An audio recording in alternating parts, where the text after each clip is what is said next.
ॐ नमः सूर्याय शान्ताय सर्वरोगनिवारिणे आयुरारोग्य ऐश्वर्यं देहि मे देव जगत्पते सूर्या।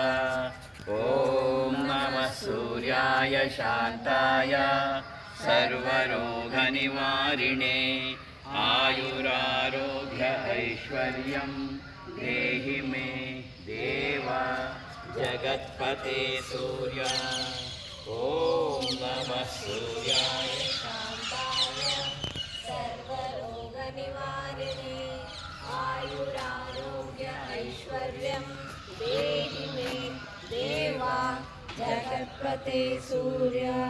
लोका समस्ता सुखिनो भवन्तु।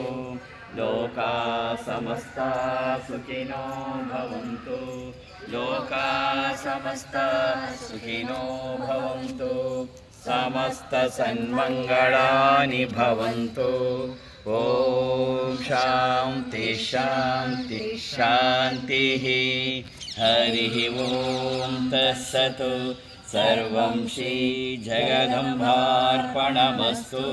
सर्वं श्रीगुरुचरणार्पणमस्तु।